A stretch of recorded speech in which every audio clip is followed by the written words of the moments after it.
So, when I was in school, I was really into something super cool, super awesome, and super interesting. Well, at least I thought so. I remember this game that I had. It was called Nintendo 64. And I thought it was the dopest, most amazing game that ever existed. I got it for Christmas, and I was talking about it to all of my friends until I realized nobody else was really into it. See, because you probably don't know the Nintendo 64. This was long before Nintendo Switch and all the things that you guys know about, but it was a gaming console and it was the best. But then I realized that everybody else didn't really like Nintendo 64 because they had Sega Genesis, which was the competitor, and apparently it was the cooler one to have. Now at the time, it mattered so much to me. It was personal for me. And because it was personal for me, I thought it was personal for everybody. Maybe you can relate. Maybe you thought everyone still cared about hoverboards or fidget spinners or rainbow looms as much as you do. But your dreams were crushed when you realized that most people had moved on from those trends years ago. Now, whatever it is, we all have stuff that matters to us, things that are personal to us. And a lot of times we show what matters to us to the people around us. Here's what I mean. I'm really into this camp called Big Stuff Camps. I've worked there. As a matter of fact, I'm so into it, I'm wearing a shirt that tells everyone how much I love it. Pretty cool, right? Or what about, well, let me just show you, hold on. So, I love bacon, right? Like, this is a great one. And sometimes you have a little bit of a snacksident because you eat all the bacon. That's me. I don't know about you. Maybe you've had that problem before. Also, I love tacos. Is anybody with me on that? I'm sure you are. What else do we have in here? Can't say that I'm all the way into the periodic table, but I might wear this shirt periodically. See what I did there? Oh, now this one is really cool. If you've ever been to the state of Texas, there's a place called Buc-ee's, right? Buc-ee's is like this ridiculous, large, like convenience store on the side of the interstate. You drive down and it seems like it's for miles that this thing lands. Like it's like 40 gas pumps and you go inside and they've got every single food that you can think of. It's amazing. You should try it sometime. And then, of course, there's pie, because who doesn't love pie? And, as I mentioned, Nintendo 64, go even further back from that. I used to love playing Atari. Enduro is a racing game. I had so much fun playing that game. All these shirts tell people how much I love these things. I mean, it means so much to me. I just want to announce to everyone how much I love them. Now, I bet right now, if you looked around at each other, you'd find a couple of things that matter to your friends too. Now, these are things that we care about as individuals.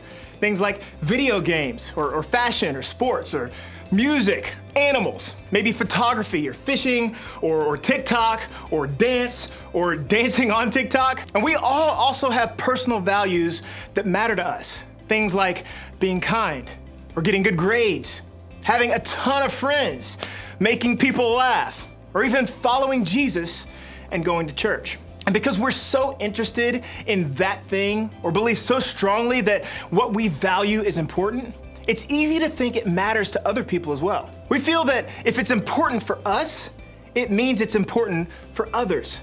If we care about something, that means that other people probably care about it too, right? Or maybe, even if we know other people don't really care about the things we care about, we still think we know what they care about. Someone at school, your new neighbor, the girl on your team, the boy in your group. You don't really know them, but you think you do. You think you have them all figured out, even though you really haven't taken the time to get to know them personally. Listen, here's the truth. We all do this. I mean, think about it. I bet you can all picture someone in your life right now that you think you have figured out. You think you know who they are and what they're into and what they're like. You think you understand what matters to them and what they care about. And you've probably thought those things based only on assumptions or observations from a distance. You don't really know what matters to them, but you think you do. And that's because, like we said, it can be easy to think we have people figured out. It can be really easy to feel like we know people personally, even when we don't. And while that may not seem like that big of a deal, I think it actually has the potential to impact both others and ourselves in some not so great ways. Now, for starters, we tend to only hang out with people who we think are like us. People who care about what we care about. And that means we leave out or avoid or exclude people who we think are not like us. Not only do we miss out on people who might bring great things into our lives, but sometimes we also hurt them, whether we mean to or not. Or these assumptions we make about ourselves and others makes us feel like maybe we're the ones who don't fit in.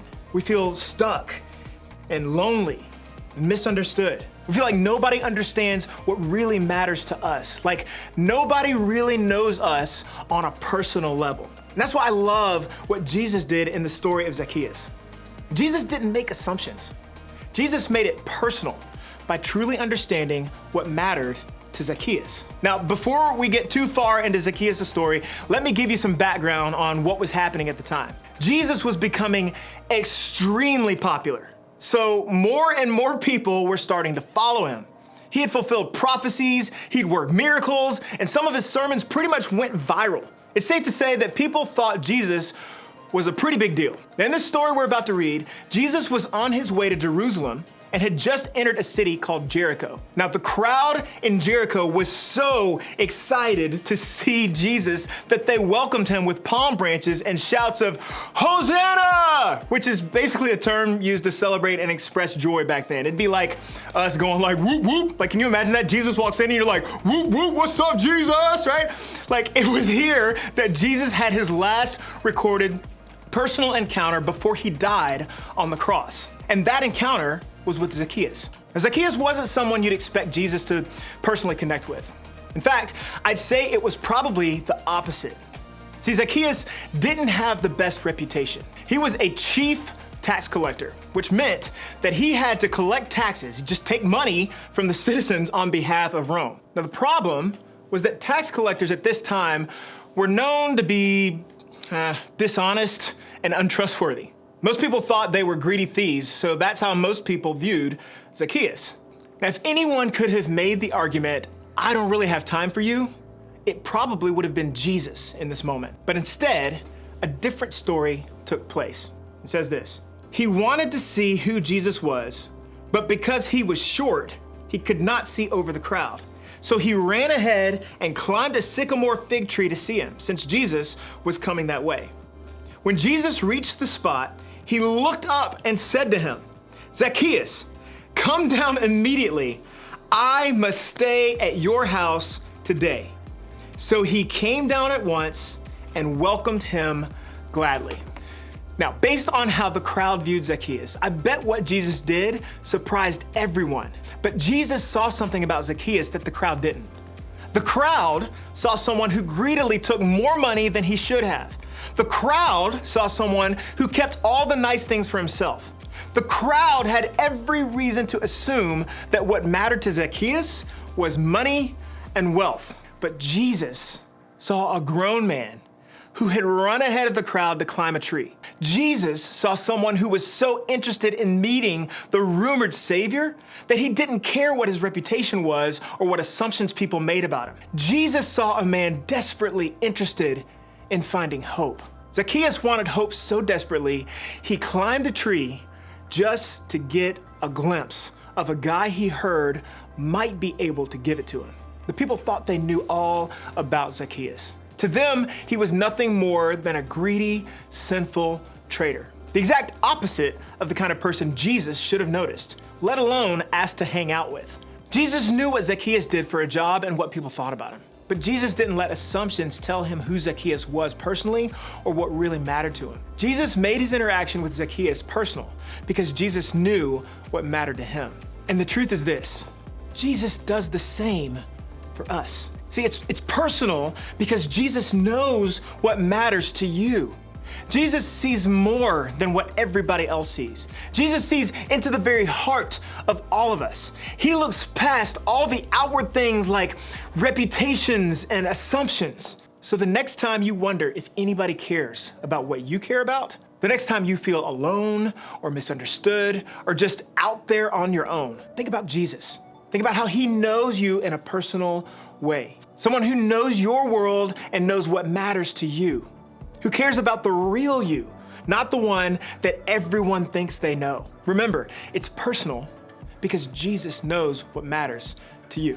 So, what can we take from this? How can we learn from Jesus' example? I think there are basically two things we can do to make it personal, one for ourselves and one for others. First, we can make it personal for ourselves by talking to Jesus about what matters to us. Jesus cares about every single thing you care about. So tell Jesus what matters to you. Pray about it. Write it down. Jesus wants us to talk to him about anything and everything, just like we would with our best friend. And the more we talk to him about the things that matter to us, the more connection we'll feel with him, the more personal he'll become. Now, maybe you're thinking, I don't really know what matters to me yet. I have some interests and some things I care about, but are they things that really matter to me? If that's you, I totally get that. Honestly, that's normal. We're all constantly learning and figure out what matters to us. And one of the best ways you can keep discovering that is by talking to Jesus about it. And second, we can make it personal with others. Now, in his encounter with Zacchaeus, Jesus demonstrated what he wants you and I to do for the people in our lives as well. To look past our assumptions and what we think we know about each other and what matters to us. To make it personal. To take the time to get to know other people and discover what matters to them. So how do we do this? We just need to be intentional about getting to know someone. We need to look beyond what we think matters to them and even beyond what matters to us. And instead, we can actually get to know more about who they are by taking an interest in their interests. Start with one person who you think you already know things about, or someone you may have never taken the time to get to know personally. Talk to them. Ask them about what matters to them, and then pay attention to what they say. Take an interest in other people, and you just might be surprised to find that you have more in common than you thought. You may find that you've made a personal connection where there wasn't one before. Remember, it's personal because Jesus knows what matters to you. And because of that, he wants you to make it personal by discovering more about what matters to yourself and someone else. Your group is a great place to do just that.